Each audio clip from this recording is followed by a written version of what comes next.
O Anão Amarelo, de Madame d'Aulnoy, Andrew Lang, com sua narrativa, coloca na versão original no primeiro volume de sua coletânea, que foi o fabuloso Livro Azul. Me acompanhe neste conto que, certamente, tem muito a nos ensinar.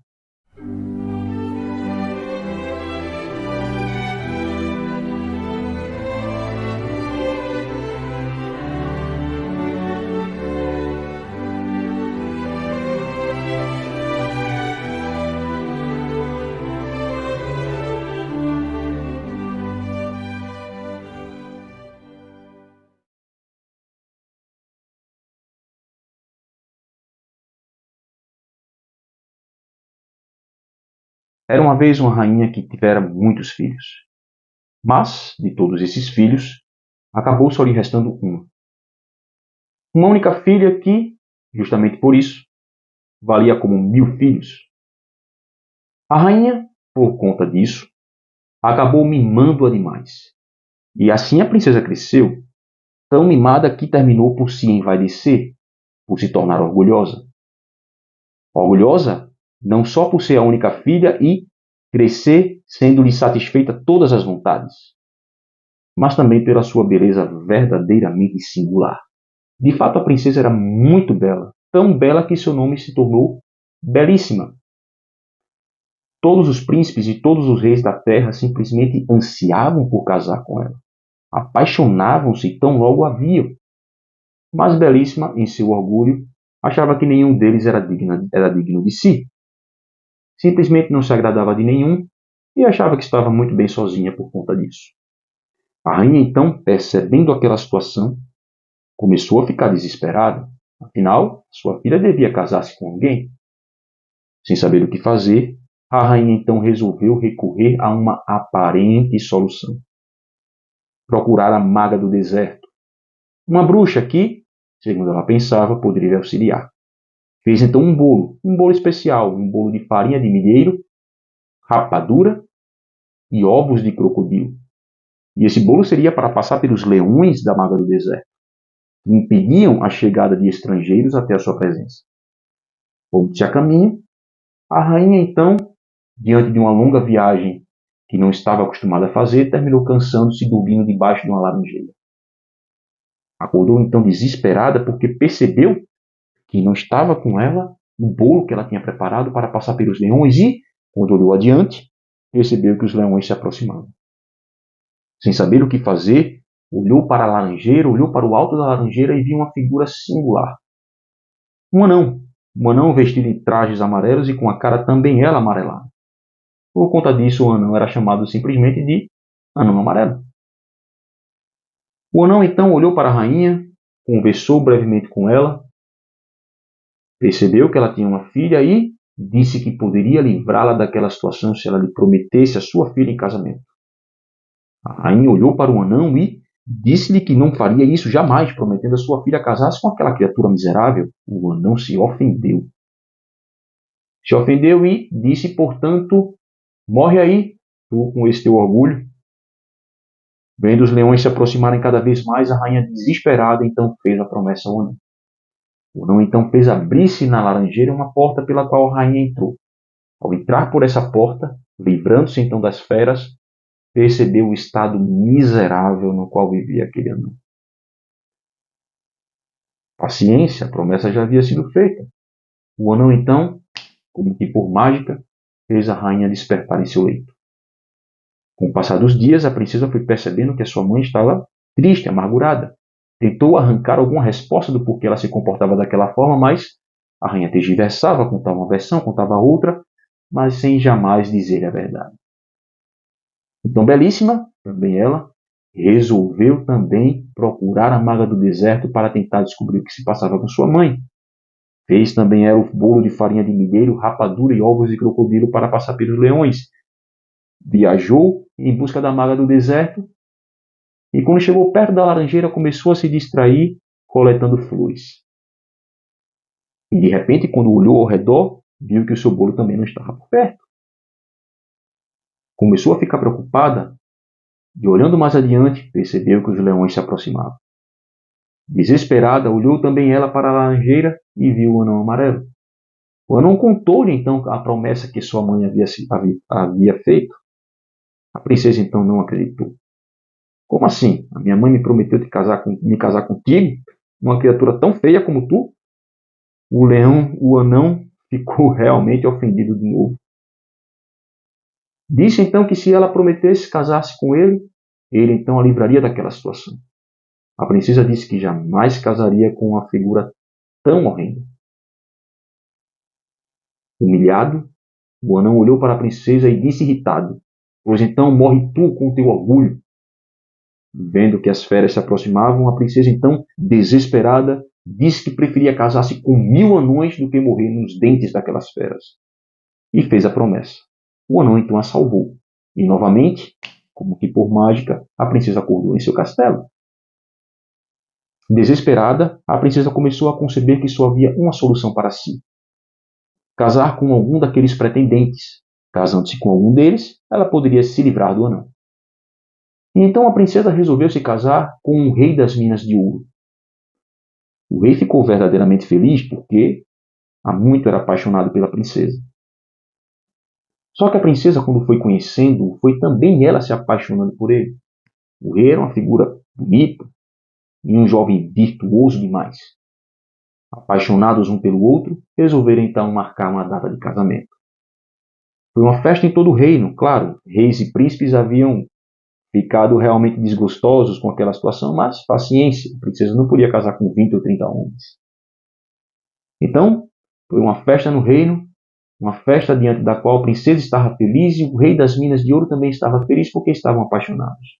Contudo, no momento das bodas, aparece a maga do deserto no meio de todos, juntamente com o anão, cobrando que fosse cumprida a promessa que a rainha e ela mesma, a princesa, fizeram, de casar-se com o melhor amigo da maga, o anão amarelo. O rei, então, tentou lutar com o anão.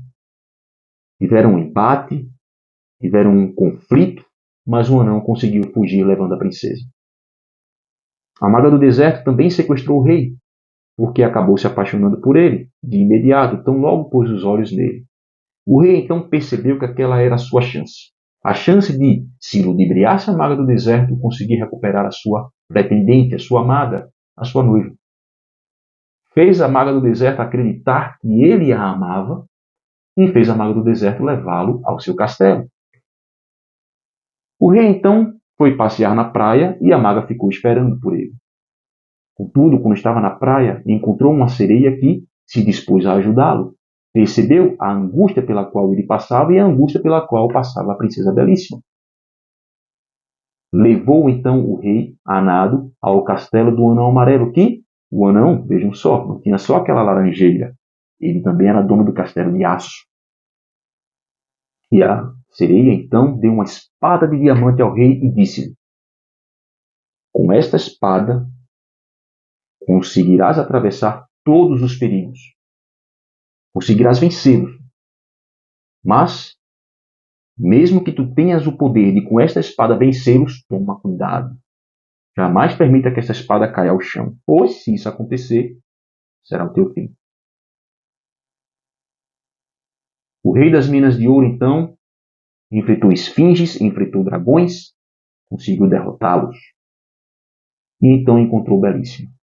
Belíssima estava com raiva dele, havia visto ele com a maga do deserto e pensou que, na verdade, quando ele passou pelos ares com a maga do deserto para o castelo da maga, ele a havia esquecido tão logo ela tinha virado as costas. Desesperado, vendo que Belíssima, na verdade, havia confundido tudo, para explicar-lhe a situação, o rei deixou cair a espada de diamante, abaixou-se para ajoelhar-se diante da princesa e implorar o seu perdão. Com isso, o anão se adiantou e pegou a espada de diamante. Ah! Fiquem onde estão vocês dois. E então impôs a sua condição. Ou a princesa mantinha sua promessa e casava-se com ele, ou ela viria morrer na sua frente do seu amado rei. O rei então disse que a princesa jamais aceitasse aquilo, jamais se submetesse a casar-se com uma criatura tão vil. A princesa, porém, Perguntou se o anão realmente conseguiria manter aquela sua promessa. Se o anão realmente conseguiria fazer com que o príncipe sobrevivesse caso ela aceitasse casar-se com ele. O anão então percebeu que o rei seria o seu eterno rival. Não aceitando esta condição, desferiu um golpe mortal no peito. E o rei caiu ali, morto. A princesa então, desesperada, desfaleceu sobre os peitos do seu amado e, não suportando a dor de sua partida, acabou também ela falecendo de tristeza. O anão então se retirou. A maga do deserto, quando soube que foi ludibriada pelo príncipe e havia enganado-a, fazendo ela acreditar que ele verdadeiramente a amava, passou a odiá-lo tanto quanto o havia amado.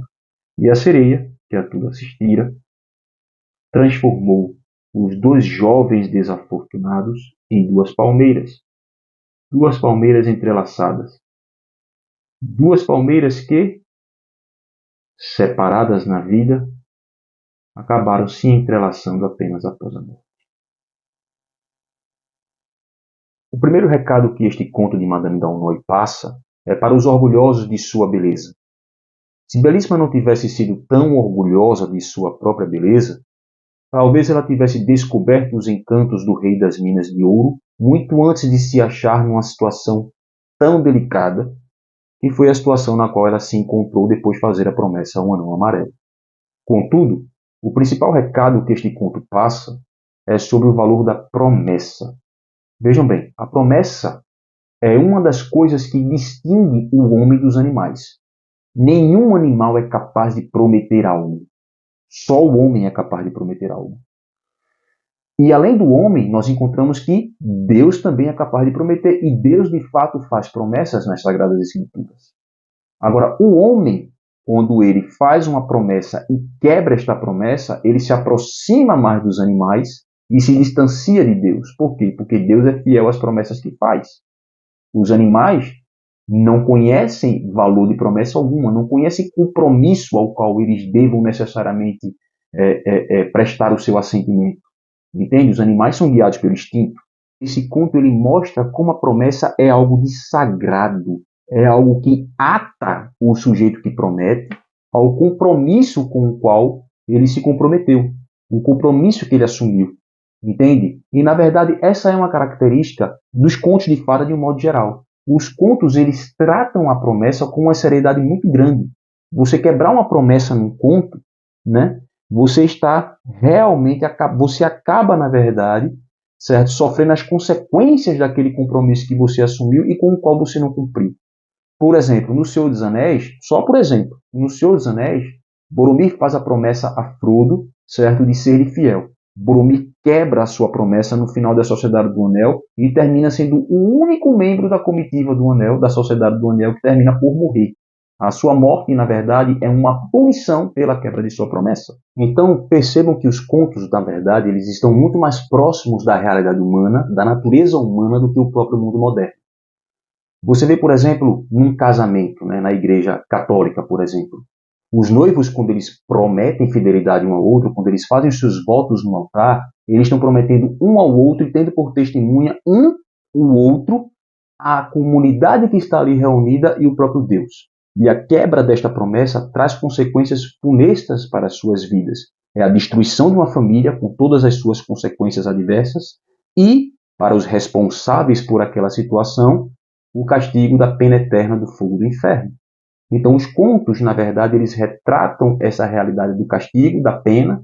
A igreja também retrata essa realidade do castigo, da pena, mas o mundo moderno, ele se esquece dos valores dos votos. Ele se esquece dos valores do compromisso e, com isso, ele desrespeita a própria natureza humana, que é a natureza que tem a capacidade de prometer. Então, percebam que é justamente aquilo que Chesterton diz acerca dos teóricos modernos. Os teóricos modernos, ao se revoltarem contra os votos, prometendo aos amantes liberdade, a plena liberdade, eles estão, na verdade, tirando dos amantes a única liberdade que realmente lhes interessa, que é a de que, por amor, eles possam, pelos votos, se desfazer da própria liberdade.